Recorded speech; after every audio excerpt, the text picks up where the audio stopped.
नमस्कार मेरे प्यारे दोस्तों, स्वागत है आप सभी का जनमन की हमारी इस सीरीज में, जिसमें आज हम अप्रैल 2026 का जो जनमन पत्रिका है उसको समझने का प्रयास करेंगे।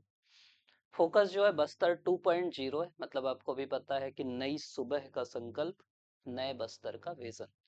तो ये इस बार के जनमन का फोकस बिंदु है या फोकस पॉइंट है। ये शुरू में एडवर्टाइजमेंट है और मेन क्यों हम लोग ये कर रहे हैं। देखिए, जनमन सब पढ़ना चाहिए, सबको पढ़ना चाहिए, सबको पता भी है कि भाई अगर आपको पीएससी दिलाना है, प्रीलिम्स में भी उतना ही काम है, मेंस में भी, मेंस में और ज्यादा महत्व है। लेकिन पढ़ नहीं पाते। मैं भी जब पढ़ता था मेरे को भी पता था कि यार योजना पढ़ना है, कुरुक्षेत्र पढ़ना है, लेकिन नहीं पढ़ पाता था क्योंकि वो पत्रिका देख के मन नहीं करता अंदर से। तो हमारा ये प्रयास है कि अपन साथ में पढ़ते हैं, धीरे धीरे पढ़ते हैं। और एक काम मैं आप लोग के लिए और आसान कर दिया हूँ कि जो काम की चीज है उसको हाईलाइट कर दिया हूँ। तो ये जो हाईलाइटेड वर्जन है हम लोग टेलीग्राम ग्रुप में डाल देंगे। टेलीग्राम अभी तो बंद है, जैसे ही चालू होगा आपको मिल जाएगा। तो पहले पेज से चालू करते हैं। पहले ये आया है कि परीक्षा में नकल अब अपराध हो गया है। छत्तीसगढ़ लोक भर्ती और व्यावसायिक परीक्षाओं में अनुचित साधनों की रोकथाम विधेयक 2026। तो ये सब दो दो नंबर, चार चार नंबर मेंस में आते हैं। पेपर लीक, तकनीकी धोखाधड़ी, नकल गतिविधियां, अगर आप उसमें संलिप्त पाए जाते हैं, आप पाए जाते हैं मतलब जो भी पाया जाता है, उसको 3 से 10 साल की सजा होगी और 10 लाख तक जुर्माने का प्रावधान है। तो मतलब सरकार का ये फोकस पॉइंट है, ये अपने को समझाना है। फिर संपादकीय है जिसमें मुख्यमंत्री जी का लेख होता है। तो इसमें है कि हाल ही में जो प्रधानमंत्री से मुलाकात हुई हमारे सीएम की, उसमें उन्होंने बस्तर 2.0 विजन डॉक्यूमेंट दिया। इस बार ऐसे में भी हम लोग को लगा था उससे संबंधित आ सकता है, आगे जरूर आ सकता है। तो उसमें एक विजन है कि बस्तर को कैसे हम आगे बढ़ाएंगे। कनेक्टिविटी की बात है जिसमें सड़क है, रेल है, हवाई संपर्क है, कल्चर की बात है, उद्यमिता की बात है। तो बस्तर में अवसर, समृद्धि, ये सब आएगी। इस योजना से बस्तर का एक समग्र विकास होगा। सड़क, रेल, हवाई संपर्क मजबूत होंगे, शिक्षा बढ़ेगी, स्वास्थ्य बढ़ेगा, सिंचाई बढ़ेगी, पर्यटन बढ़ेगा, उद्यमिता बढ़ेगी। तो ये सब जरूरी इसलिए है कि ऐसे इससे ऐसे भी बन सकता है आगे। 8 नंबर, 15 नंबर इस सवाल भी आ सकते हैं। तो कई लोग पूछते हैं, जैसे इसी बार का मेन से कहाँ से सवाल आ रहा है, से हम डील कर पाएंगे। तो आपको ऐसी पत्रिकाएं पढ़ना पड़ेगा, आपको न्यूज़पेपर पढ़ना पड़ेगा, आपको करंट से जुड़े रहना पड़ेगा। तब आप अब इस नए पैटर्न में अच्छे से कर पाएंगे। फिर ये क्या बोलेंगे, इंडेक्स वाला पेज, जिसमें बस्तर के बारे में हम पढ़ेंगे। लाल से हरित गलियारे की ओर जो बस्तर आया। फिर ये भी एक इम्पोर्टेंट है, अभी बिजली बिल समाधान योजना आई है। योजना क्योंकि अभी पिछले 1 आध साल से कम योजनाएं आ रही। तो ये जो योजना है ये इम्पोर्टेंट हो जाएगी आपके लिए, जिसमें जिन्होंने बिजली बकाया था, जिनका बिल सालों से, उनके लिए ये योजना है कि उनको कैसे बिजली बिल कम किया जाए। फिर एक्सपोर्ट हब के बारे में, ये भी एक चर्चित टॉपिक है जो कभी भी आ सकता है कि छत्तीसगढ़ एक एक्सपोर्ट हब के रूप में, मतलब विदेशों में जो निर्यात करना उसके लिए। फिर ये गर्मी में कहाँ कहाँ घूमने जाना उसकी बात है, तो उसमें भी अपने प्रीलिम से रिलेटेड जो चीजें हैं, तीरथगढ़ कितना ऊंचा है वो सब हम देखेंगे। फिर गौधाम योजना, ये भी एक जरूरी योजना है कि गौधाम योजना क्या है। पहले जो आपका गौठान था उससे वो गौधाम, गौठानों को ही गौधाम बनाया जा रहा है कि और कुछ चीजें हैं, वो हम समझेंगे और किन राज्यों में है। फिर भारत नेट 3 है, भारत नेट 1, 2, 3। तो गांव को ना ऑप्टिकल फाइबर से जोड़ा जा रहा है, तो उसकी बात करेंगे। महिला सशक्तिकरण के बारे में कि महिला सशक्तिकरण के लिए क्या है, तो उसमें हम समझेंगे कि लखपति दीदी योजना क्या है, बाकी चीजें क्या है, वो हम समझेंगे। फिर छत्तीसगढ़ कर्मचारी चयन मंडल, ये तो आप ही के लिए। अभी व्यापम की साइट खोलोगे तो नाम भी बदल गया है। अब काम कितना बदलता है वो भी हम देखेंगे और क्या काम है वो भी समझेंगे। हाँ, खेलो इंडिया ट्राइबल गेम्स के बारे में जानेंगे। अब ये प्रीलिम्स में कैसे आएगा, सीधा सीधा। खेलो इंडिया ट्राइबल गेम्स कहाँ आयोजित हुए, इसमें पहला रैंक किसका, किस राज्य का है, छत्तीसगढ़ का कौन सा स्थान है, इस टाइप के सवाल आएंगे। कौन कौन से खेल थे, और मेंस में तो डायरेक्ट ऐसे आ सकता है। और फिर परीक्षा अधिनियम की नकल ना हो, बाकी चीजें ना हो। हमारा प्रयास ये रहेगा कि जो सवाल आ सकते हैं, मैं आपको पहला सजेशन तो ये दूंगा कि पूरी मैगजीन पढ़िए, पूरे लेख पढ़िए, जैसा आप पढ़ते हैं वैसा आप फिर लिखने लगते हैं। कई लोग बोलते हैं ना कि इतना अच्छा कैसे कोई लिख लेता है, तो वो उतना अच्छा पढ़ता है। कोई बोलता है ना कि इतना अच्छा कोई बोलता कैसे है, वो उतना अच्छा सुनता है। तो जैसा आप सुनते हैं वैसा आप बोलने लगते हैं, जैसा आप पढ़ते हैं वैसा आप लिखने लगते हैं। आपको पता नहीं लगेगा, लेकिन आप अपने आप लिखने लगेंगे। इसीलिए मैं बोल रहा हूँ कि अच्छे लेख पढ़िए, अच्छी चीजें सुनिए, तो अपने आप अच्छा लिखने लगेंगे और अच्छा बोलने लगेंगे।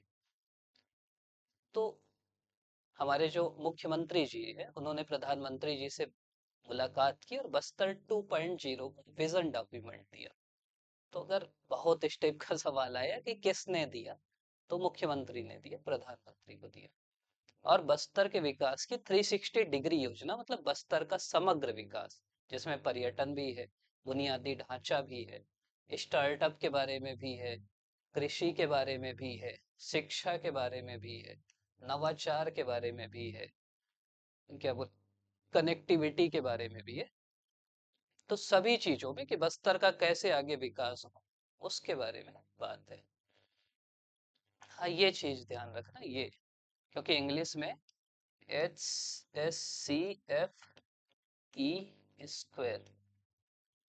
ये फ्रेमवर्क है। एस से है सेचुरेशन, सी से है कनेक्ट, एफ से है फैसिलिटेट, ई से है एम्पावर और ई से है इंगेज। तो ये इसका मूल मंत्र है। मतलब ये जो बस्तर 2.0 है कि हमको सेचुरेशन, सबका अपना अपन एक बोलोगे तो एक इसी पे चर्चा कर लेंगे कि 2.0 का पूरा डॉक्यूमेंट है। मतलब ऐसे के लिए ना ये सब, जैसे एक विकसित छत्तीसगढ़ 2047 का पूरा एक डॉक्यूमेंट है। जनरली वो आपको पढ़ना चाहिए, उस बहुत सारी चीजें फिर उससे यूज कर सकते हो आप। और यही समय है पढ़ने का। उसके बाद फिर जैसे प्रीलिम्स पास आएगा ना, तो फिर फैक्चुअली पढ़ोगे, फिर ये सब नहीं पढ़ पाओगे आप। तो अभी ऐसी चीजें पढ़ो, ऐसी चीजों का नोट्स बनाओ, जनमन पढ़ो, फिर बाद में नहीं पढ़ पाओगे, मेरे को भी पता है। तो ये ध्यान रखना कि ये किसका मूल मंत्र है, या बोल देगा कि इनमें से क्या बस्तर 2.0 में नहीं है। तो ये ध्यान रखिएगा, saturation, connect, facilitate, empower, engage. Saturation मतलब सेचुरेट, जहाँ पे मतलब मेन है कि गांव का विकास करना है, गांव से कनेक्टिविटी करना है, उनको बेसिक सुविधाएं देना है, उनको एम्पावर करना है, और उनके साथ इंगेजमेंट करना है, बातचीत करना है। तो ये इनका मुख्य लक्ष्य है, समझ लीजिए। फिर क्या है, प्रधानमंत्री ग्राम, इसमें वो भी है कि जो प्रधानमंत्री ग्राम सड़क योजना के अधूरे काम है उनको 2027 तक हम पूरा करेंगे, कनेक्टिविटी को बढ़ाएंगे। तो ये सब चीजें ध्यान रखना क्या क्या चीजें हैं। तो एक कनेक्टिविटी की बात है, जिसमें रावघाट से जगदलपुर जो रेल लाइन है, जो नक्सलियों के कारण, नक्सल उसके कारण नहीं बन रही थी, उस वो मेन है। फिर जगदलपुर एयरपोर्ट का अच्छे से विकास करना, ये सबसे कनेक्टिविटी बढ़ेगी।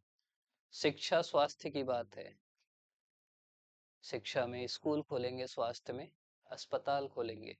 इसके अलावा फिर कृषि की बात है, सिंचाई की बात है, जिसमें इंद्रावती नदी पर, ये प्रीलिम्स के लिए, इंद्रावती नदी पर देउर गांव और मटनार। तो ये पूछ सकता है कि देउर गांव, मटनार क्या है, तो एक सिंचाई परियोजना है, किस नदी पे है, तो इंद्रावती नदी पे। तो ये ध्यान रखिएगा, इनसे क्या होगा, सिंचाई होगी। तो मटनार तो फिर भी आप सुनते होगे, देउर गांव भी याद रखना, देउर गांव।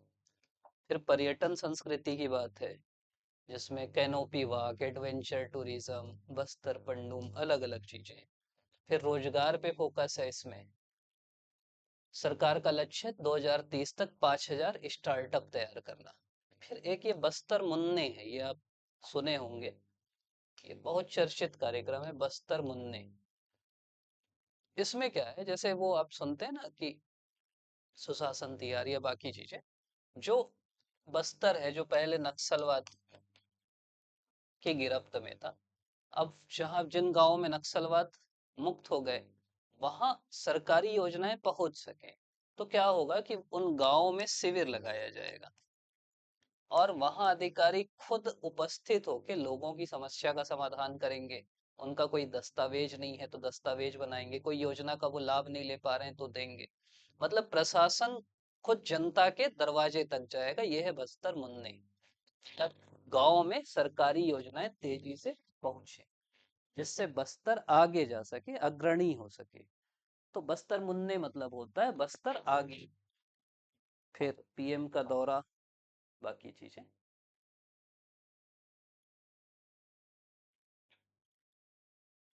फिर अब लाल आतंक के बारे में कई चीजें और हैं। ये अभी जैसे कोई एसआई भी दे रहा है तो यहाँ से फैक्ट आप देख सकते हो।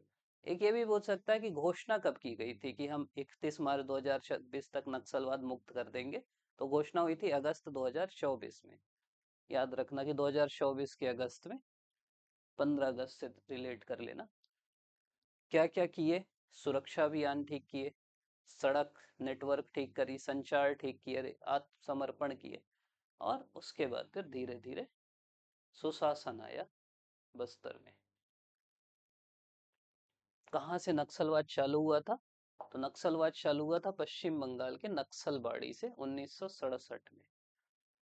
और वो धीरे धीरे जैसे 2000 के दशक में 180 से अधिक जिलों में पहुंच गया। मतलब नक्सलवाद बहुत बड़ी समस्या थी इस देश की। धीरे धीरे वो कम हुआ, लेकिन छत्तीसगढ़ में कम नहीं हो रहा था। फिर अभी जो सरकार ने पूरा प्रयास कर दिया, उससे फिर नक्सलवाद धीरे धीरे खत्म हो रहा है। मतलब सरकार का तो दावा है खत्म हो गया है, लेकिन अब बिल्कुल तो खत्म नहीं हुआ है, लेकिन लगभग खत्म हो गया है। अब एक सवाल ये पूछ सकता है कि बस्तर में नक्सलवाद की कहानी कब से शुरू होती है? तो बस्तर में नक्सलवाद की कहानी होती है 1980 में शुरू। पहले छत्तीसगढ़ में नहीं था, मेन फोकस था इनका आंध्रा। अब आंध्रा में क्या हुआ कि आंध्र में पुलिस बिल्कुल फॉर्म में आ गई कि हमको नक्सलवाद खत्म करना है। तो वो कहाँ जाएंगे भाग के? तो वो भागे बस्तर में, दंडकारण्य में। और दंडकारण्य के घने जंगलों में वो, क्योंकि वो एक तो भौगोलिक दुर्गम है, प्रशासन भी वहां तक नहीं पहुंचा था, सामाजिक आर्थिक चुनौतियां भी हैं, तो उनको लगा कि ये सबसे अच्छी चीज है। और फिर वो 80 के दशक में छत्तीसगढ़ में घुसते हैं। 22 अप्रैल, ये भी एक इम्पोर्टेंट डेट है। 22 अप्रैल 1980 को आंध्र प्रदेश के एक शिक्षक थे कोंडापल्ली सीतारमैया, वो बनाते हैं communist party of India, Marxist लेनिनवादी पीपल्स वार ग्रुप। मैंने ये नाम याद रखना, पीपल्स वार ग्रुप। तो ये नक्सलियों से ही प्रेरित था, और इनका मेन था कि हमें क्या बोलेंगे, एक छोटा वैचारिक गुट था जो नक्सलियों को आगे बढ़ाने का काम कर रहा था, लोगों को जोड़ के युद्ध करना है टाइप का। इसी में फिर वो दलम का एक कॉन्सेप्ट था। शुरू में दलम दो तीन लोगों का होता था, तीन लोगों का होता था। बाद में फिर आप देखे कितने बड़े बड़े दलम बन गए। तो पीपल्स वार ग्रुप कब बना? 22 अप्रैल 1980 को। कहाँ बना? आंध्र प्रदेश में। किसने बनाया? कोंडापल्ली सिद्धारमैया ने। फिर इनकी जो पहली घटना है छत्तीसगढ़ में, वो हुई 1981 में। जो अभी सुकमा जिला है उसमें गोलापल्ली क्षेत्र है, वहां पुलिस पे हमला किया। तो नक्सल संगठन की बस्तर में पहली दर्ज हिंसक घटना है गोलापल्ली क्षेत्र में पुलिस पर हमला, या सुकमा में पुलिस पर हमला। फिर अलग अलग चीजें मैं फिर से सलाह दूंगा कि यार कहानी पढ़ना।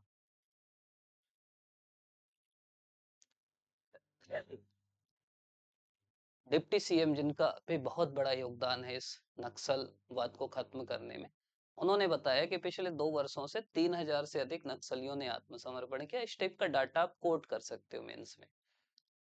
2000 से अधिक गिरफ्तार हुए और 500 से अधिक मुठभेड़ों में मारे गए, जिसमें आधुनिक तकनीक, खुफिया तंत्र, सटीक सुरक्षा, केंद्र राज्य का आपस में समन्वय, वो भी एक बहुत बड़ी चीज है उनका। था अब है कि बस नक्सल नेटवर्क टूटा कैसे? तो पहले मेन क्या होता था नक्सलवाद को खत्म करने के लिए? मेन फोकस था पुलिस या सेना। लेकिन बाद में क्या हुआ, सरकार को यह समझ में आया कि यार जनता सपोर्ट कर रही, मतलब जनता तक हम पहुंच नहीं रहे। तब वो चाह रहे हैं कि वो हमारे ऊपर ट्रस्ट करे जनता। और जनता ट्रस्ट कब करेगी? जब हम उनका विकास करेंगे। भाई तुम कुछ कर ही नहीं रहे उनके ऊपर, तुम्हारे ऊपर भरोसा क्यों करेगी? तो सरकार विकास पहुंचाई, आप नई नई अलग अलग योजना, नियत निलनानार बाकी चीजें। तो फोकस हो गया सिक्योरिटी, डेवलपमेंट और ट्रस्ट, ऐसी चीजें आप कोट कर सकते हो। पहले केवल सिक्योरिटी पे फोकस था, केवल सुरक्षा पे फोकस था, केवल सेना पे फोकस था, लेकिन फिर डेवलपमेंट पे और ट्रस्ट, ट्रस्ट मतलब भरोसा है लोगों का। और इसी आधार पे ही तो नक्सलवाद खड़ा था। भाई जब तक वहां के लोग सपोर्ट नहीं करेंगे तब तक वो कैसे नक्सली मतलब वो कर पाएंगे सरवाइव। जब आधार पे ही हमला हो गया, जनता को ही विकास की राह पे लाया गया, जनता का ही भरोसा सरकार के ऊपर जाग गया, तो नक्सलवाद धीरे धीरे खत्म होने लगा। तो ये सीख भी है, अगर आप सरकार हो तो अगर आप जनता के लिए नहीं कर रहे तो फिर कोई ऐसी समस्या उठ जाएगी। तो क्योंकि नहीं रहा होगा भरोसा तभी तो नक्सलवाद आया। मेरे गांव में कोई नक्सली आएगा या कोई भी ऐसा आएगा, बोलेगा सरकार तुम्हारे लिए कुछ नहीं कर रही, हथियार उठाओ, तो मेरे गांव के लोग तो नहीं होंगे, बोलेंगे यार हमको तो मनरेगा में रोजगार मिल रहा है, हमारे यहाँ तो सड़क बन गई, हमारे यहाँ तो मोबाइल नेटवर्क है, हम तो बढ़िया रील देखते हैं। तो वो अलग चीज है। लेकिन रील का भी मतलब, मैं कोई इंटरव्यू सुन रहा था, ये भी एक बड़ा कारण था कि अब वहां जब नेटवर्क हो गया तो लोग रील देखने लगे, नक्सलियों के पास भी मोबाइल गया। मोबाइल ऐसी चीज है कि वो तुम्हारे बारे में सब बता देगा, तो उससे फिर वो ट्रेस भी होने लगे।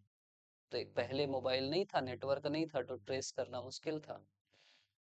तो इन कैंपों ने सुरक्षा अभियानों को गति दी। एक ना नक्सलियों के लिए सुरक्षा कैंप बने, कैंप आगे तक बढ़ते गए। और कैंपों में क्या होती थी, सेना रहती थी, तो वहां एक तो सुरक्षा अभियान हुए। फिर कैंप के आसपास के जो गांव थे, वहां वही नियत निल्लानार में वही तो हुआ कि वहां फिर उन गांवों में सड़क, बिजली, स्वास्थ्य, शिक्षा जब ये मिलेगी तो फिर स्थानीय लोगों का भरोसा बढ़ने लगा। इसके अलावा तकनीक का बहुत बड़ा मतलब, ये हम समझा रहे हैं कि कैसे खत्म किया गया। भाई अभी ऐसा क्या कर दिया कि खत्म हो गया, तो सुरक्षा कैंपों का विस्तार हुआ, तकनीक हुई, अभियान अच्छे से चालू किए, जिससे नक्सलियों ने समर्पण किया, मृत्यु हुई। इसके अलावा पुनर्वास नीति आई, उनको बोला गया कि भाई तुम आ जाओ ना मुख्य धारा में। बहुत सारे नक्सली आए, तो आपके बस्तर ओलंपिक में बहुत सारे नक्सली खेले उसमें। तो उसमें क्या है कि आर्थिक सहायता हुआ, कौशल प्रशिक्षण हुआ, रोजगार दिया जाएगा। औद्योगिक नीति जो है उसमें आप पढ़ेंगे कि ऐसे उद्योगों को प्रोत्साहन देगी सरकार जिनमें जो उद्योग नक्सलियों को रोजगार देंगे, पुनर्वासित नक्सलियों को, पूर्व नक्सलियों को। अब नक्सली कोई ऐसे थोड़ी है कि उनकी सींग है ये है, भाई है तो इंसान ही। फिर से मुख्य धारा में आ गए, क्या दिक्कत है। तो इससे मतलब तस्वीर बदली। एक ऐसी चीज जो हम लोग भी बाहर पढ़ते थे तो छत्तीसगढ़ से हो, अच्छा नक्सलवाद, तो वो अब कम से कम बदलेगा ना। लोग छत्तीसगढ़ बराबर नक्सलवाद नहीं बोलेंगे, छत्तीसगढ़ बराबर चंडीगढ़ नहीं बोलेंगे।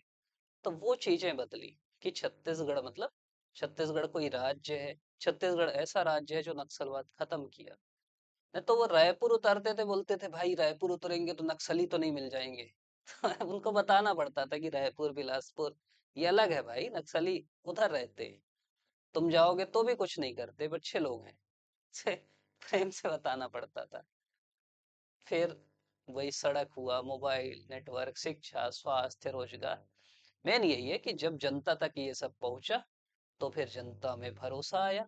जब जनता में भरोसा आया तो जनता फिर सरकार के साथ खड़ी हुई। और जब जनता सरकार के साथ खड़ी हुई तो फिर नक्सलवाद खत्म होने लगा। नक्सलियों को भी समझ में आया कि अब हम या तो भाई मतलब या तो मरना है या तो फिर समर्पण कर दो। तो बहुत सारे नक्सलियों ने फिर समर्पण भी किया। फिर ये कुछ घटनाएं हैं जो आपको पता मतलब कुछ याद रख ले कि कब कब कौन सी घटनाएं हुई। जैसे 2005 में बीजापुर में हुआ, 16 अप्रैल 2006 को बीजापुर में फिर फायरिंग हुई, 7 में 10 में ताड़मतेला 76 जवान शहीद हो गए हमारे। 2010 फिर 13 में झीरम घाटी, 17, 20 फिर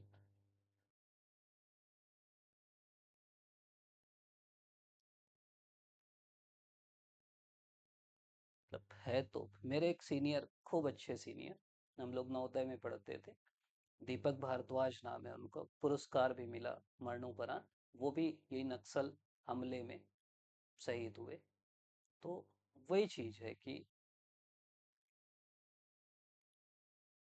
अब क्या क्या चीजें हुई, बीजापुर में चीजें हुई, दंतेवाड़ा में हुई, सुकमा में हुई। तो सबके ना दो पक्ष हैं, कि मतलब आप दूर हो तो आप बोल सकते हो कि नहीं यार नक्सलवाद तो है, ये है वो है। अगर आप किसी लोकतंत्र में रहते हो, और लोकतंत्र में आपके पास ऑप्शन है, आप चीन में रहते, उत्तर कोरिया में रहते, तो मैं बोलता कि ठीक है यार बंदूक उठाओ, सरकार सुन ही नहीं रही। लोकतंत्र में क्या है, लोकतंत्र में अगर आपकी कोई बात है, आप शांतिपूर्वक खड़े हो, चुनाव लड़ो, और भाई पहुंचो अपनी बात रखो। ये कौन सी बात हुई कि हम बंदूक उठा के तुमको कर देंगे। तो वो चीजें, मतलब इसीलिए उस विचारधारा से धीरे धीरे विचारधारा भी कमजोर हुई। भारत ही ऐसा देश है, कम्युनिस्ट पार्टी जो है, कार्ल मार्क्स बनाया, कार्ल मार्क्स की पूरी विचारधारा थी कि दुनिया के मजदूरों एक हो जाओ, तुम्हारे पास खोने के लिए कुछ नहीं, पाने के लिए सारा जहां है, खूनी क्रांति कर दो। कार्ल मार्क्स यही बोल के गए, वही मार्क्सवाद है।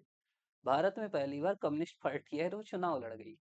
जबकि ये राज्य चुनाव किसी को मानते ही नहीं, ये बोलते हैं कि राज्य तो शोषण का एक यंत्र है, धर्म तो एक अफीम है। लेकिन भारत में, भारत मतलब ऐसा देश है कि साम्यवादियों को भी चुनाव लड़ा दिया। तो वही चीज है कि अगर आपकी जो भी मांग है, अभी भी जो पूर्व नक्सली है, बढ़िया से चुनाव लड़ें, अपने लोगों के हित में काम करें। हो सकता है पहले कोई बुरी स्थिति रही हो, अब तो हो सकता है अच्छी स्थिति है, और अब ये करके वो ज्यादा अच्छे से लोगों की सेवा कर सकते हैं। तो फिर एक टाइम लाइन है कि कब कब क्या क्या हुआ। जैसे केशव राव, मतलब बासव राजू, इन 2025 में इनकी मृत्यु हुई नारायणपुर में। क्या क्या हुआ, सुरक्षा कैंप हुआ, नियत नल्ला नारी योजना आई, Bastar Pandum, Bastar Olympic, Abujhmad Olympic, Bastar heritage marathon, Pandum cafe. तो ये सब अगर नक्सलवाद पे आया तो इतना सब आपको पता रहना चाहिए। फिर आंकड़े हैं, इतनी मुठभेड़ें हुई, 1600 नक्सली मारे गए, 8000 लोग आत्मसमर्पण किए। मैं वही समझा रहा हूँ आपको, कि इतने लोग जितने मरे उसके 5 गुना, 5.5 गुना लोग आत्मसमर्पण कर दिए, क्योंकि उनको भी समझ में आया कि भाई अब मुख्य धारा में लौट जाते हैं। कुछ गिरफ्तार हुए, हथियार देखो कितने, देखो अपने कितने लोग शहीद हुए, सुरक्षाकर्मी 1318 लोग, नागरिकों को मारे कि तुम मुखबिर हो, तुम ये हो, 1823। तो ये डाटा आपको पता रहना चाहिए। मतलब सबका नुकसान हुआ।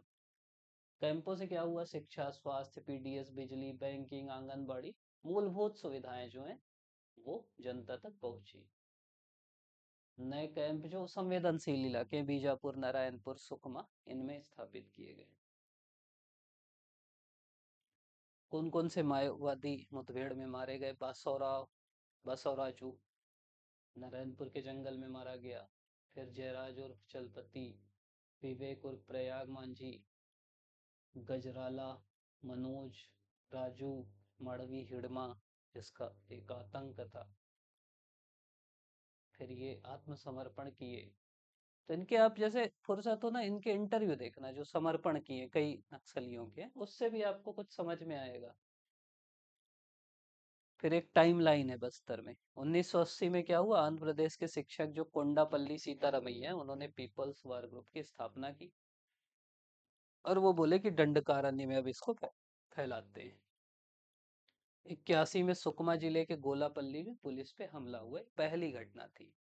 फिर 80-90 में छोटे छोटे दलम बनाकर जंगलों में नेटवर्क का विस्तार किए नक्सली। सोचो 80 में कुछ नहीं था इनका, कैसे विस्तार किए, छोटे छोटे दलम गए, लोगों के बीच गए। फिर 93 में नेतृत्व परिवर्तन हुआ, गणपति कमाल संभाला और संगठन का फिर तेजी से विस्तार हुआ। 2000 में छत्तीसगढ़ बना।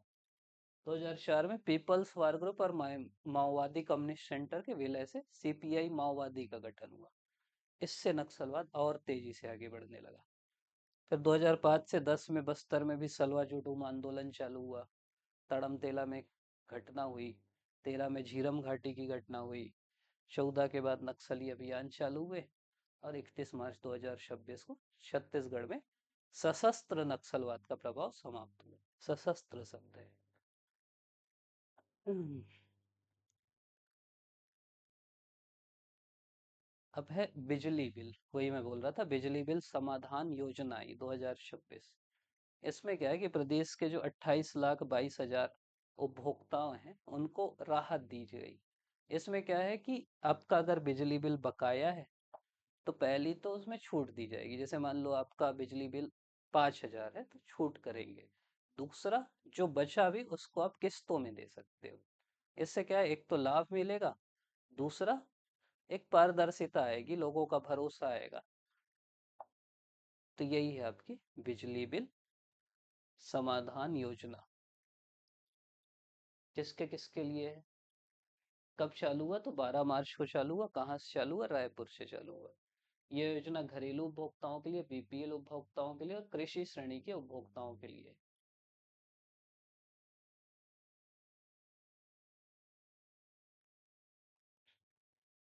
फिर अलग अलग चीजें हैं, 3 श्रेणियां हैं जिसमें एक है निष्क्रिय उपभोक्ता, एक है सक्रिय एकल बत्ती कनेक्शन और एक है सक्रिय अशासकीय घरेलू और अशासकीय कृषि उपभोक्ता। मतलब गवर्नमेंट वाले को नहीं दी जाएगी ना कि तुम शासकीय हो, तुम बोले हम नहीं पटा पाएंगे। पैसा क्यों दे रही सरकार, सैलरी क्यों दे रही? अधिभार की राशि में 100% और मूल बकाया राशि में 75% की छूट का प्रावधान है। तो एक अधिभार होता है, अगर आप बिल नहीं दोगे तो अधिभार लगता है।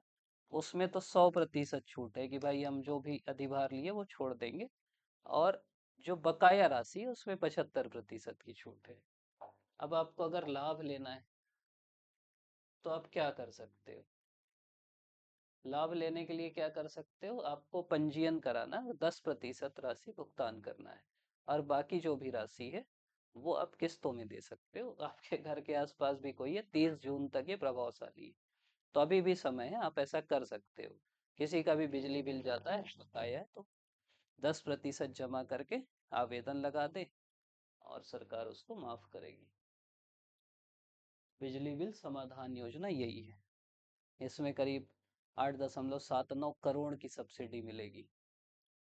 सॉरी, ये तो वो वाली सूर्य घर मुफ्त बिजली योजना, इसमें 8.79 करोड़ की, वो तो अभी चल ही रही, तो कितनी सब्सिडी वो तो हम देखेंगे। अब ये चीज है, क्या फायदा होगा? एक तो आर्थिक राहत होगा कि यार बकाया बिजली बिल खत्म होगा। दूसरा किस्त है कि आप छोटे छोटे धीरे धीरे कर सकते हो। जो निष्क्रिय है, अभी तक बिजली बिल नहीं चुका पाए थे, उनको लाभ होगा। विश्वास बहाली होगी। तो यही चीजें हैं। ये आपसे सवाल पूछा मेंस में कि बिजली बिल समाधान योजना के लाभ क्या है, तो ये सीधे सीधे पॉइंट नहीं है। आर्थिक राहत, किस्त सुविधा, निष्क्रिय उपभोक्ताओं को लाभ, विश्वास बहाली, तो ये चीजें हैं। अब सोलर की तरफ भी एक रुझान बढ़ रहा है लोगों का। तो 36,000 लोग लगभग इससे जुड़ चुके हैं। महिला स्व सहायता समूहों द्वारा भी सोलर पैनल वेंडर के रूप में कार्य किया जा रहा है। जो महिला सशक्तिकरण की एक प्रयास है। और इससे मेन वही है कि लोगों का भरोसा बढ़ेगा, लोग फिर बिल देंगे अच्छे से, गरीबों को राहत मिलेगी। धर्मांतरण कानून पे एडिटोरियल है ये। आपको पता है कि धर्मांतरण पे छत्तीसगढ़ में कानून आया है जिसमें कठोर सजा, कठोर क्या, कठोरतम सजा, उम्र कैद तक की सजा दी जाएगी। फिर वही सब बात है कि धर्म आपकी व्यक्तिगत स्वतंत्रता का है, लेकिन अगर कोई छल से, प्रलोभन से, सामाजिक दबाव के सहारे आपका धर्म बदलता है तो गलत है। अगली चीज ये बताए कि यार जो अनुसूचित जाति है वो, तो सीधी सी बात है ना, हिंदू धर्म में ही तो ये कुरीति थी, दूसरे में तो थी नहीं। तो अनुसूचित जाति हिंदुओं तक था, बाद में उसको सिखों और बौद्धों में भी विस्तार किया गया। तो अगर आप धर्म बदल के, आप एससी कम्युनिटी के हो और आप धर्म बदलते हो, किसी और धर्म में जाते हो, हिंदू, सिख और बौद्ध के अलावा, तो फिर आपको अनुसूचित जाति का फायदा नहीं मिलेगा। ये चीजें भी आई। क्योंकि आप मान लो क्रिश्चियन बने, वो तो यार समानता का धर्म है, वहां कहाँ से अनुसूचित जाति? तो ये चीजें अनुसूचित जनजाति में भी आ जाती हैं, तो धर्म परिवर्तन ही नहीं होता छत्तीसगढ़ में। यार कोई बोल देगा कि तुमको आरक्षण ही नहीं मिलेगा, तुम बदल लो, कोई नहीं बदलेगा। जो बदले हैं वो भी वापस आ जाएंगे कि हम हैं हिंदू बोल के। मतलब ये आगे की बात है, उस समय जो हुआ वो हुआ। मजाक की बात है। अगली चीज है एक्सपोर्ट। मतलब इसलिए मैं बोल रहा हूँ कि भाई छुआछूत या बाकी चीजें वो तो हिंदू धर्म में थी ना, मतलब वो लॉजिक भी आया कि मुस्लिम में तो नहीं था ना ऐसा कि छुआछूत होती है, वो तो धर्म समानता पे आया। क्रिश्चियन भी समानता पे आया। तो जिस धर्म में छुआछूत है वहीं तो आप अनुसूचित जाति हो पाओगे, जिसमें वो है ही नहीं वहां कैसे हो पाओगे। ये मेन लॉजिक है। अब है कि एक्सपोर्ट में छत्तीसगढ़ की क्या चीजें हैं, तो कुछ कुछ डाटा है। पहला डाटा ये है कि दिसंबर 25 में छत्तीसगढ़ से एक्सपोर्ट पिछले साल इसी समय की तुलना में 37% बढ़ गया। मतलब एक साल में हमारा एक्सपोर्ट 37% तक बढ़ गया है। प्रीलिम्स में सीधा भी पूछ सकता है, सीधा डाटा लेते हैं वो। अब निर्यात के लिए क्या क्या किए, एक तो औद्योगिक नीति लाए, उद्योगों की भागीदारी हुई, किसानों की सक्रियता हुई। और मेन किन जिलों में हुआ, तो रायपुर, कोरबा, रायगढ़, दुर्ग और धमतरी, इन्होंने निर्यात में ज्यादा फोकस किया है। किस किस में है, तो एक तो मिनरल ही है छत्तीसगढ़ का, भाई वो तो निर्यात करेंगे ही, हमारा लोहा जाता है। अब वो बहुत गर्व की बात भी नहीं है। अब हम अपना लोहा भेज देते हैं जापान, वहां से वो बना के फिर हम ही को बेचते हैं। लेकिन कृषि सेक्टर है, कृषि में भी निर्यात हुआ है। मक्का, तिलहन, बागवानी, बाकी चीजें। जो हमारी जो नई औद्योगिक नीति, ये भी निर्यात को बूस्ट करना चाहती है। जो औद्योगिक नीति है, कब से कब तक, 24 से 30 तक। इसमें है कि अगर आप एक्सपोर्ट करते हैं तो आपको बहुत सारी छूटें मिलेंगी, बहुत सारा लाभ मिलेगा, ऐसा है। फिर क्या क्या चीजें हुई, तो ये एक तो देख लेना, मतलब ये सवाल अगर आया डायरेक्ट तब भी का है। एक्सपोर्ट अवेयरनेस प्रोग्राम, सम्मेलन हुए उसमें भाग लिए, बाकी चीजें। एक तो 37% बढ़ा है। इसके अलावा हाँ, ये मेरे को लग रहा है थोड़ा सा, FRK क्या है अगर आपसे पूछ लिया इसी प्रीलिम्स या कुछ में भी, तो इसका मतलब है फोर्टिफाइड राइस कर्नेल। तो इसको ना हम एक्सपोर्ट किए, इसलिए थोड़ा सा चर्चा में। ये चावल का दाना है जिसमें iron, folic acid, vitamin B12 जैसे न्यूट्रिएंट्स भी हैं। तो इसी को FRK बोलते हैं। फोर्टिफाइड मतलब उसमें और कुछ कुछ जोड़ देना, आयरन, फोलिक एसिड, ये सब हो गया है। चीन को 12,000 मीट्रिक टन कॉपर भी हम एक्सपोर्ट किए हैं, तो ये भी एक बड़ी बात है। चीन जो दुनिया को एक्सपोर्ट कर रहा है उसको छत्तीसगढ़ एक्सपोर्ट कर दिया। फिर ये कुछ आंकड़े हैं, इतना क्या याद रख पाओगे। क्या हो रहा है इससे, एक तो उद्योग को बढ़ावा मिल रहा है, कृषि को फायदा हो रहा है, राज्य की छवि अच्छी हो रही, और विकसित भारत में हम योगदान दे रहे हैं। तो ऐसे पॉइंट ना मैं वही समझा रहा हूँ। इससे क्या होता है पता है, ये दो पॉइंट क्या है, कोई भी सवाल आए इनको नहीं चिपका सकते आप, कि राज्य की छवि का विस्तार हो रहा है। कुछ भी सवाल पूछा, ये नहीं चिपका सकते, विकसित भारत 2047 में योगदान दे रहे हैं। भाई तुम कुछ भी कर रहे, कृषि में कर रहे, उद्योग में कर रहे, सेवा में कर रहे, कहीं भी कर रहे, विकसित भारत में तो योगदान हुआ ना। तो इसीलिए ये सब पढ़ने से फायदा होता है। ये जो सीखते हैं ना, लिखना सीखना, मतलब ऐसे केवल पढ़ो मत, सीखो उससे। विधियात से क्या क्या फायदे होते हैं, यही सवाल आ गया 8 नंबर का। क्या क्या बोलोगे, यही एक तो यही बताओगे। इसके अलावा अर्थव्यवस्था में विविधता आएगी, किसानों को फायदा होगा, उद्योगों को फायदा होगा, बेहतर मूल्य मिलेगा, रोजगार मिलेगा, वैश्विक बाजार में छत्तीसगढ़ की पहचान होगी। तो ये सब फायदे हैं निर्यात के। ये सवाल 8 नंबर का भी आ सकता है।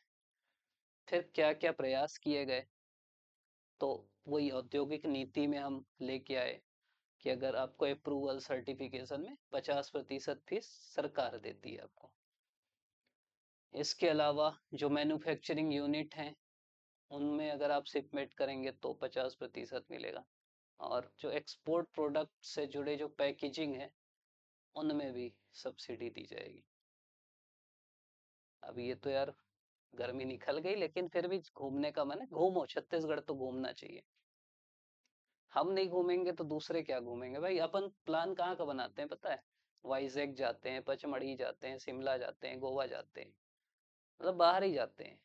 अपन यही का बनाए तब तो दूसरे आएंगे, हम खुद भरोसा नहीं कर रहे हैं यार, दूसरे क्या भरोसा करेंगे। तो बस्तर का एक धूड़ मारस आपको पता है, UNWTO जो है उसमें, वो वहाँ सब बम्बू राफ्टिंग, और ये सब ना फुर्सत बैठो दौड़ मारा सर्च कर लो यूट्यूब में, देखोगे आपको एक आइडिया लग जाएगा, अच्छा ये है यार दौड़ मारस में ये होता है, आराम से फिर लिख लोगे। चित्रकूट भारत का नियाग्रा है, इंद्रावती नदी पे है, चौड़ाई खूब है इसीलिए नियाग्रा बोलते हैं। फिर गर्मियों में आकर्षण है तीरथगढ़, ये बहुस्तरीय जलप्रपात है जहाँ पानी चट्टानों से कई स्तरों में गिरता है, ये एक बड़ी चीज है। कौन सा जलप्रपात बहुस्तरीय जलप्रपात है? तो तीरथगढ़। कांगेर घाटी राष्ट्रीय उद्यान में है, सुंदर झरनों में से एक है। फिर आपका धुड़मारस वही बम्बू राफ्टिंग, संयुक्त राष्ट्र विश्व पर्यटन संगठन द्वारा इसको शामिल किया गया है। फिर कांगेर घाटी राष्ट्रीय उद्यान है, 200 वर्ग किलोमीटर में, 1982 में से राष्ट्रीय उद्यान घोषित किया गया। मुरिया और माड़िया जैसी जनजाति। फिर मेंद्री घूमर जलप्रपात है, बस्तर का सबसे ऊंचा जलप्रपात, और यहाँ ना स्थानीय आदिवासी समाज के लिए प्रकृति पूजा का स्थान रहा है, मतलब इसको पवित्र माना जाता है मेंद्री घूमर को, ये भी ध्यान रखिएगा। फिर राजपुरी है जो जसपुर में है, ठीक, बगीचा विकास खंड में है। फिर मैनपाट है, मैनपाट में क्या है, 60 के दशक में तिब्बती शरणार्थियों को बसाया गया। Tiger point waterfall, fish point waterfall, उल्टा पानी, जलजली, ये सब यहाँ है। केसकाल घाटी घुमावदार रास्ते। अबे महिला सशक्तिकरण के बारे में अगला आर्टिकल है। ये भी सवाल आ सकता है कि महिला सशक्तिकरण के लिए सरकार क्या कर रही, तो मैं वही समझा रहा हूँ, अभी से बनाते चलो ना नोट्स, बाद में फिर ऐसे का यहाँ कंटेंट बनाओ, ये बनाओ, वो बनाओ, परेशान कर देते उस समय। अभी से बनाते चलो ना, बन जाएगा कंटेंट। तो प्रदेश महतारी गौरव वर्ष बना रही, और जो मतलब यही सब निबंध आएंगे, को लग रहा है कि महिला, जनजाति, पर्यटन, मतलब ये हॉट टॉपिक है, नक्सलवाद, जो भी अपन अभी देखे, ये अगले 1 साल तक यही चर्चा में रहेंगे।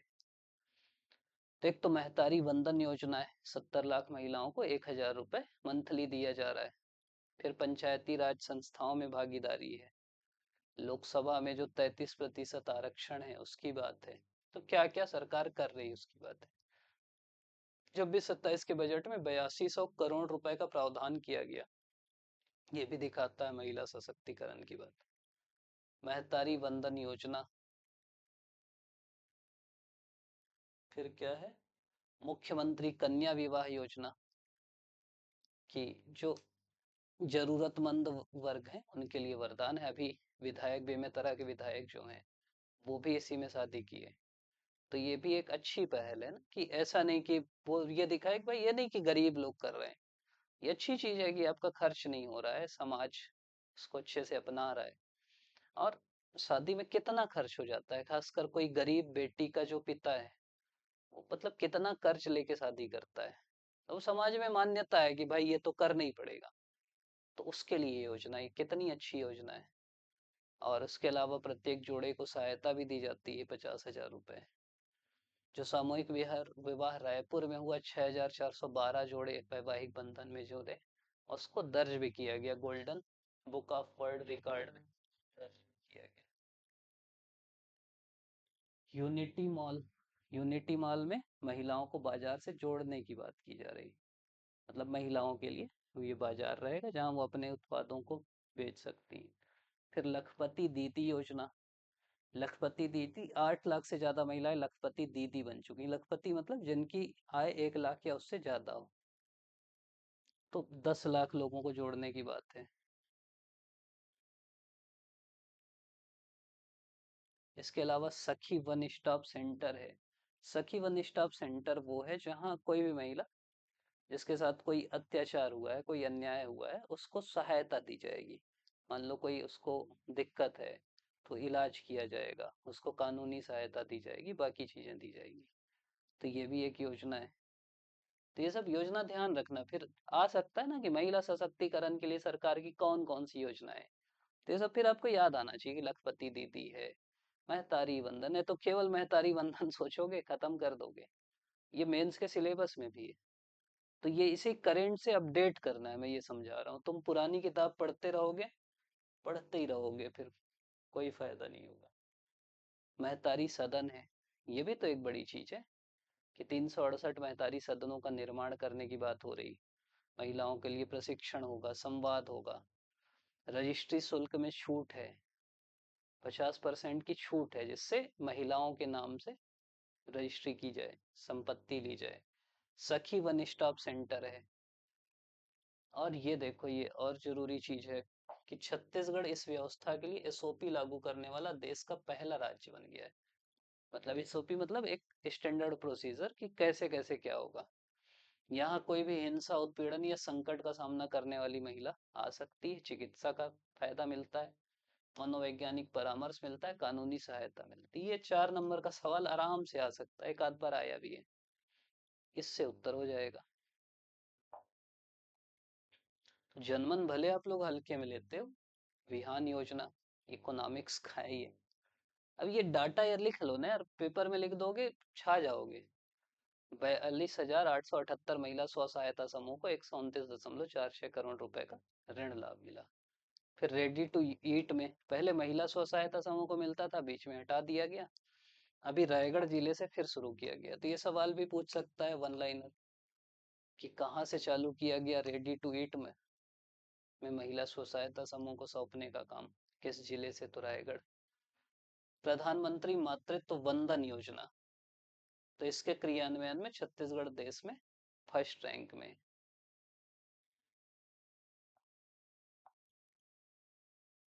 फिर सशक्त महिला से सशक्त छत्तीसगढ़ बनता है। गोधाम योजना, गोधाम योजना क्या है? ये भी आपको लगता होगा कि यार गौठान से कैसे अलग है गोधाम। तो राष्ट्रीय डेयरी विकास बोर्ड के साथ सरकार ने एमओयू किया है। और एक ये भी सवाल है कि सुरभि गौधाम किसको बोलेंगे? ये भी पूछ सकता है सरकारी जमीन पर बने गोधाम को क्या कहा जाएगा? तो जो सरकारी जमीन पे गोधाम बनेगा उसको सुरभि गोधाम बोलेंगे। सुरभि, ठीक, सा से सरकारी, सा से सुरभि। तो इसमें क्या है, कहाँ से चालू हुआ? अगला सवाल ये, तो बिलासपुर जिले के तखतपुर विकास खंड के ग्राम लाखासार, मोहला समेत कई जगह से योजना का प्रारंभ किया गया। पहली चीज आस्था से जुड़ा है, गाय, ग्रामीण संस्कृति, कृषि व्यवस्था, अर्थव्यवस्था, इससे पशुओं का संरक्षण होगा, आय मिलेगी उनको। प्रथम चरण में 11 जिलों में 29 गोदामों का संचालन चालू हो गया है, 29 गोदाम चालू हो गए। और योजना ये है कि हर विकास खंड में 10-10 गोदाम आएंगे। चालू हुआ बिलासपुर जिले के कोटा विकास खंड के ग्राम जोगीपुर में। अच्छा सॉरी, चालू तो बिलासपुर के तखतपुर में अभी हम देखे ना। ये पूछ सकता है, हाँ, ये तो भाई बहुत जरूरी सवाल है। पहला गौ अभयारण्य का शिलान्यास कहाँ हुआ? तो बिलासपुर का जो कोटा है, कोटा करगी रोड, उसके ग्राम जोगीपुर में पहला गौ अभयारण्य बना। जोगीपुर में क्या बना? पहला गौ अभयारण्य। ग्रामीण अर्थव्यवस्था बढ़ेगी, पशुपालन, दुग्ध उत्पादन, तो ये सब चीजें होंगी। और सरकारी भूमि पे अगर आप स्थापित करोगे तो उसको सुरभि गोधाम बोलेंगे। वहां चारा होगा, पानी होगी, समुचित देखभाल होगी, बाकी चीजें गाय लोग के लिए रहेगी। जरूरी क्यों है? तो भाई दोनों है, धार्मिक भी है, आर्थिक भी है। अब जो गौवंश है, गाय हैं, बैल हैं, भटकेंगे इधर उधर तो फसलें बर्बाद करेंगे, सड़क में बैठेंगे दुर्घटना होगी, चारा पानी नहीं मिलेगा। तो इसके लिए क्या है कि जो बेसहारा गौवंश है पहले उनको आश्रय दें, फिर ग्रामीणों को रोजगार मिले, उससे जैविक खाद बने, और दुग्ध उत्पादन हो, डेयरी उद्योग को भी बढ़ावा मिले। और छत्तीसगढ़ में दिक्कत ये भी है कि अवैध गौ तस्करी जो होती है, तो वो भी एक दिक्कत है ना। तो गौठान थोड़ा सा कंसेप्ट ऐसा था कि लोग जिनके पशु थे वो उठा के वहां छोड़ देते थे, लेकिन गौधाम ऐसा कंसेप्ट है कि जो बेसहारा है उन पे ज्यादा फोकस है। जो बेसहारा है उनको यहाँ रखा जाएगा, जिससे तस्करी नहीं होगी, उनका परिवहन नहीं होगा। और ये जो मतलब क्या बोलेंगे, अगर आवारा पशु हैं तो क्या करेंगे, पहली चीज खेती में नुकसान पहुंचाएंगे, दूसरी चीज एक्सीडेंट होगा, सड़क पर विचरण के कारण दुर्घटनाएं होती हैं, तो उनको फिर गौशालाओं में रखा जाएगा। तो थोड़ा आप समझे होंगे गौधाम का कॉन्सेप्ट। ये देखो, गौ उत्पादों को बढ़ावा देना। अब ये आगे सवाल ये तो पक्का आ सकता है, सरकार के फोकस में होगा भी ये। गौ उत्पादों को बढ़ावा देना, चारा विकास कार्यक्रम, प्रशिक्षण केंद्र, पशु नस्ल सुधार, नस्ल का भी सुधार करना है, जन जन में गौ सेवा के लिए प्रेरित करना और रोजगार उपलब्ध कराना। और छत्तीसगढ़ गौ सेवा आयोग नियम 2005 के अंतर्गत जिला प्रशासन के प्रस्ताव पर गौधाम स्थापित किए जाएंगे। कैसे बनेंगे, कहाँ पे, तो जिला प्रशासन का प्रस्ताव आएगा, सभी विकास खंड में 10-10 होंगे। प्रथम चरण में जो प्रमुख राष्ट्रीय राजमार्ग है उनके आसपास किए जाएंगे। जनरली अब आप बिलासपुर से रायपुर हाईवे में जाओगे, गाय पशु दिखेंगे तो उनके आसपास रहेंगे, कि उनको फिर वहां कर सकते हैं। इसके अलावा जो जब्त पशु होते हैं जिनकी तस्करी करते हैं उनको वहां रखा जाएगा। और वही चीज है ये, इनडायरेक्ट ये है कि जो पहले गौठान था, सीधी सी बात है, ऐसी शासकीय भूमि जिसमें बाढ़, पशुओं का सेट, पानी की सुविधा, बिजली की सुविधा उपलब्ध है, तो कहाँ होगी, गौठान में ही होगी। में गौधाम की स्थापना की जाएगी। ये देखो लिखा है, स्थापित गौठान जहाँ पूर्व से अधोसंरचना विकसित है, गौठान से संलग्न चारागाह की भूमि उत्पादन हेतु उपलब्ध कराई जाएगी। मेन गौठान में चारागाह भी तो चाहिए, और भूमि अधोसंरचना तथा चारागाह पर चयनित संस्था का कोई अधिकार नहीं होगा। तो ये गौठान को भी गौधाम में बदलेंगे जहां संभव है वहां। फिर अलग अलग राज्यों में योजना है, जैसे मध्य प्रदेश में गौशाला, उत्तर प्रदेश में कान्हा गौशाला है, राजस्थान में गौपालन योजना है। अगला है भारत नेट। अब भारत नेट फेज 3 आ गया है, 1 था, 2 था, 3 था, जिससे ग्रामीण इलाकों में क्या होगा, अच्छी इंटरनेट सुविधा पहुंचेगी, फिर वहां शिक्षा आएगा, स्वास्थ्य होगा, प्रशासन जाएगा, अर्थव्यवस्था बढ़ेगी, यही सब तो होगा। तो उनको ऑप्टिकल फाइबर से जोड़ा जाएगा। एक हाँ ये चीज है, ये जो बनेगा ना, ये रिंग टोपोलॉजी से बनेगा। इसका मतलब समझ रहे, जैसे मान लो कोई यहाँ से नेटवर्क गया इस गांव में, बीच में ये एक और गांव है, अब इस गांव में अगर वो नेटवर्क खराब हो गया तो फिर आगे भी नहीं जा पाएगा। जैसे बिजली है, अब आपके गांव में यहाँ से आ रही, बीच के गांव में तार टूट गया तो यहाँ भी नहीं जाएगी। तो रिंग टोपोलॉजी मतलब क्या होता है कि यहाँ से चारों तरफ जाएगी। तो मान लो इस गांव में कोई दिक्कत आई तो इसी गांव में दिक्कत है, इस गांव में बाकी में जाते रहेगी। तो इसी को रिंग टोपोलॉजी बोलते हैं। कि अगर किसी लिखा होगा कहीं पे, किसी एक लाइन में जब तकनीकी समस्या आती है तो दूसरे दिशा में कनेक्टिविटी बने रहती है, जिससे इंटरनेट सेवा में कोई दिक्कत नहीं आती। तो ये रिंग टोपोलॉजी।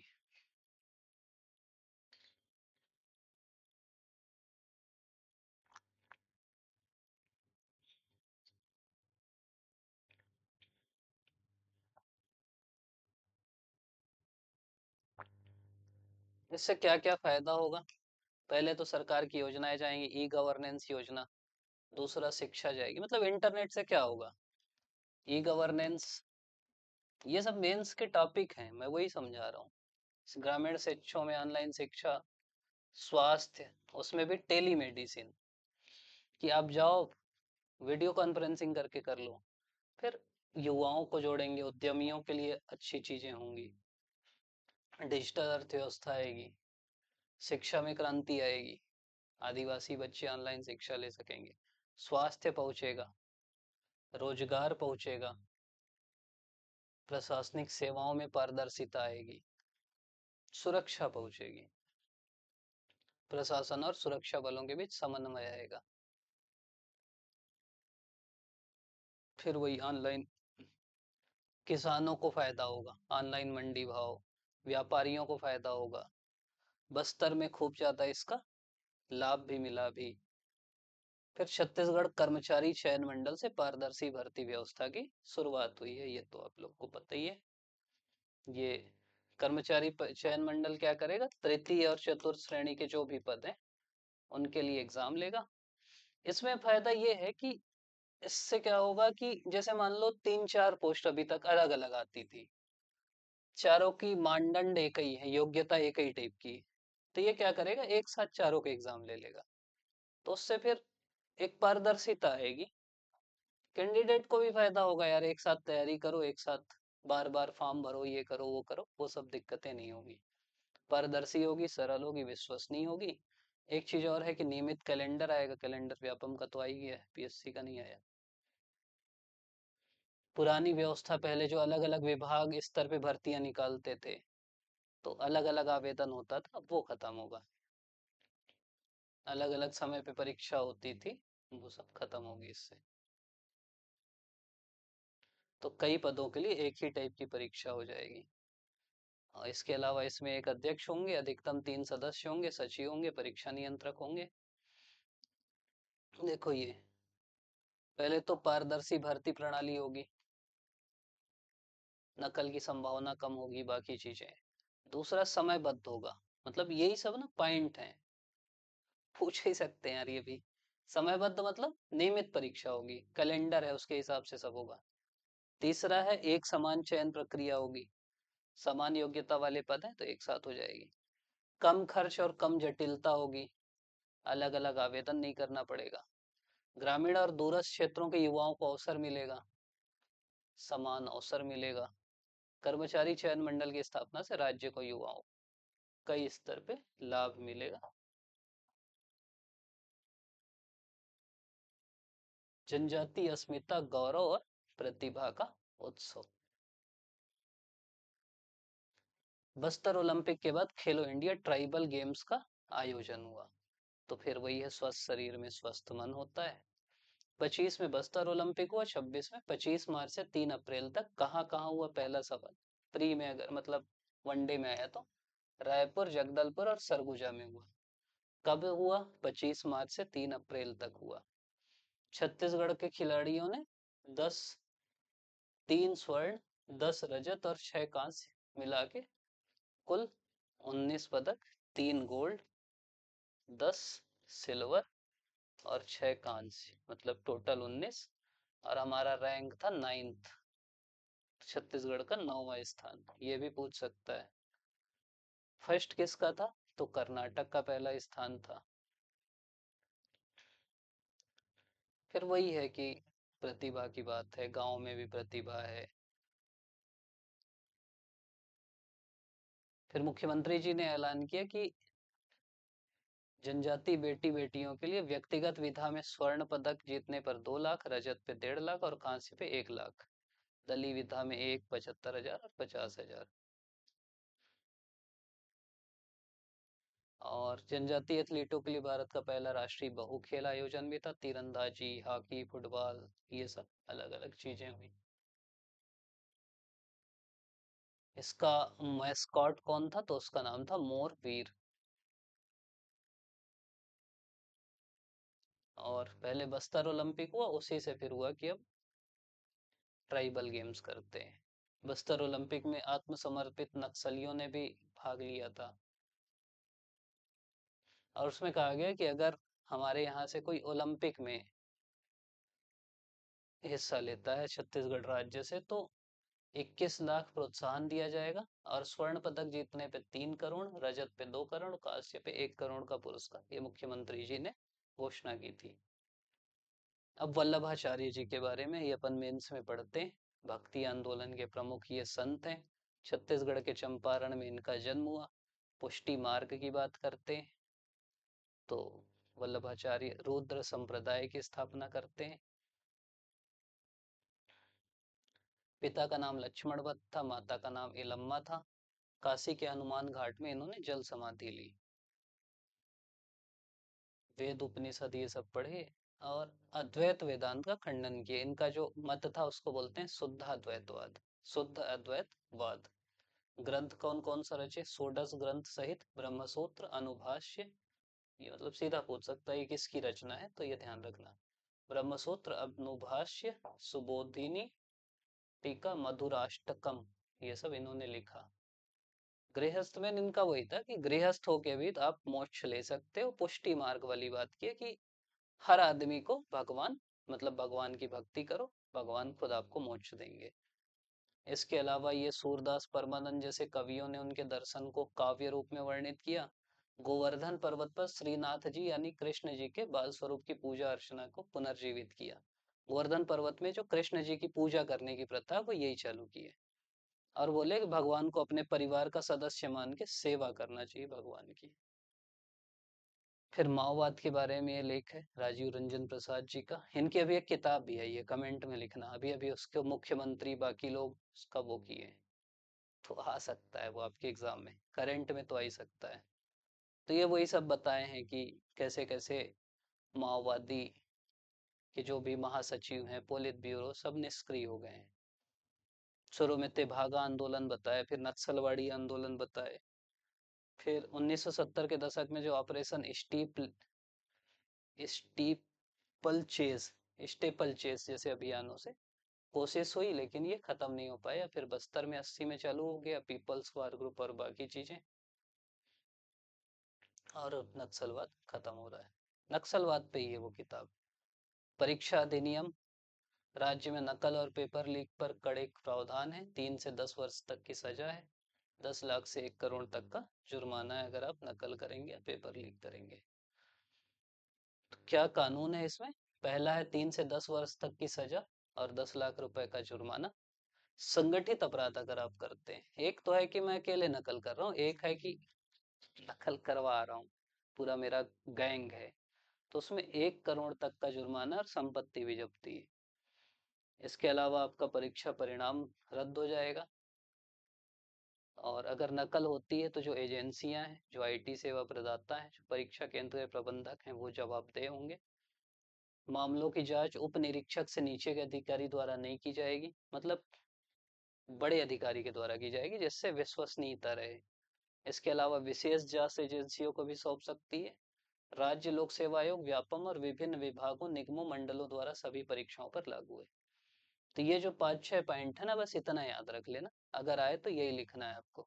मैं यही बोल रहा हूँ कि ये सब नोट्स बनाते चलो, इससे लीक नहीं होगा, फर्जी प्रश्न पत्र नहीं आएंगे, बाकी चीजें नहीं होंगी, विश्वसनीयता आएगी, युवाओं का मनोबल बढ़ेगा। बस्तर की रसोई के बारे में, छापड़ा चटनी लाल चीटियों से बनाई जाती है, महुआ का लड्डू है, कोदो कुटकी की खीर है।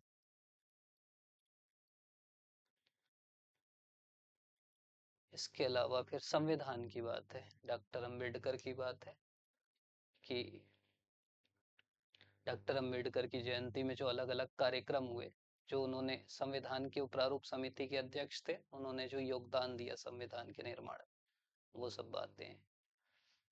आखिरी पेज 2-3 पेज में समसामयिक घटनाक्रम रहते हैं, तो वो आपको पता रहना चाहिए कि दुनिया की पहली कार्गो बुलेट ट्रेन मतलब जो ऐसी बुलेट ट्रेन जो सामान ढो, तो कोई भी चीज बुलेट है तो जापान में ही चलेगा, ये ध्यान रखना।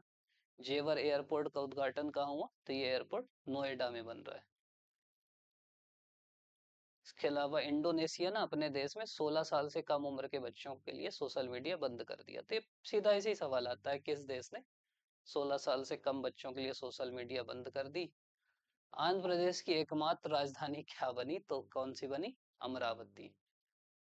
फिर ट्रांसजेंडर अधिकार संशोधन अधिनियम जो है कानून बना। नौसेना में एंटी सबमरीन वारफेयर ऐड हुआ है। एक ये पूछ सकता है, एबेल पुरस्कार किसको मिला? तो गर्ड फाल्टिंग्स, इनका नाम याद रखना, गणितज्ञ गर्ड फाल्टिंग्स।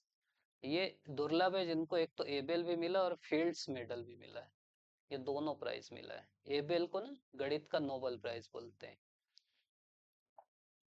फिर ये अकादमी पुरस्कार, ये भी फेवरेट टॉपिक है सीजीपीएससी का, व्यापम का भी। वन बैटल आफ्टर अनादर सर्वश्रेष्ठ फिल्म मिला। सर्वश्रेष्ठ फिल्म, सर्वश्रेष्ठ निर्देशक पॉल थॉमस, अभिनेता माइकल बी जॉर्डन, अभिनेत्री जेसी बकली। और भारत से बात करें तो नीरज घेवान द्वारा निर्देशित होम बाउंड सर्वश्रेष्ठ अंतरराष्ट्रीय फीचर फिल्म के लिए शॉर्ट लिस्ट हुई थी, एकमात्र जो भारत की। फिर प्रिज्जर वास्तुकला पुरस्कार किसको मिला? रेडिक को मिला। फिर हम चैंपियन बन गए, किसको फाइनल में हराए? तो न्यूजीलैंड को हराए। क्या क्या आपको वैसे मैच देखे ही होंगे।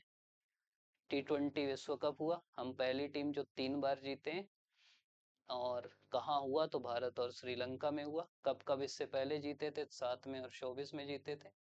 प्लेयर ऑफ द टूर्नामेंट कौन है? तो संजू सैमसन है। फाइनल के मैन ऑफ द मैच कौन है? तो जसप्रीत बुमराह है। महिला हॉकी टीम का अर्जेंटीना दौरा, युवा खिलाड़ियों का अभाव। जलकुंभी के बारे में, बिलासपुर की हैं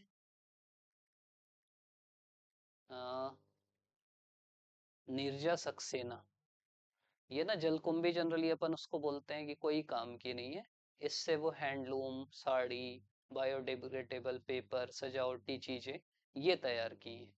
तो इसीलिए थोड़ा सा चर्चा में है, और ये बड़ी बात भी है कि जिस चीज को आप मान ही नहीं रहे कुछ, उससे आप यूजफुल चीज बना दिए, रोजगार का जरिया बना दिए, इसलिए प्रेरणा के स्रोत हैं। फिर ये गोट है कुछ कुछ, ये पढ़ लेना, छत्तीसगढ़ी सीखोगे इसी बहाने। फिर ये कुछ कुछ न्यूज़पेपर की कटिंग्स हैं, और युवाओं के लिए क्या क्या योजनाएं हैं वो ये। तो ये हमारा जन्मन अप्रैल का खत्म होता है। कितना टाइम हो गया यार? 1 घंटे में हो गया।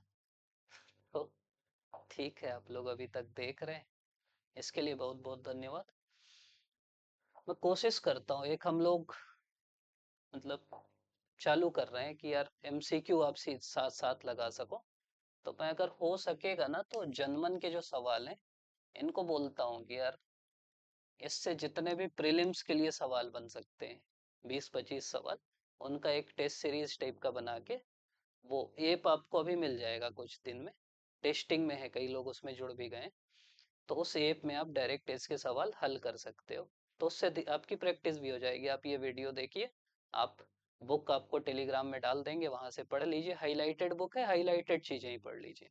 मैं तो बोलूंगा पूरा पढ़ो, नहीं पढ़ सकते तो हाईलाइटेड पढ़ लो। और उसके बाद फिर आप वो सवाल हल कर लो। मेंस के सवाल भी जो जनमन से पूछे जा सकते हैं वो भी डाल देंगे। तो आप कोशिश करो कि यार साथ साथ करते जाओ, जितना करोगे ना उतना फिर सीखते जाओगे। तो इसीलिए मैं बोल रहा हूँ कि थोड़ा प्रयास करो और बढ़िया से पढ़ाई करो। आप लोग अभी तक देख रहे हैं, इसके लिए आप सभी का बहुत बहुत धन्यवाद।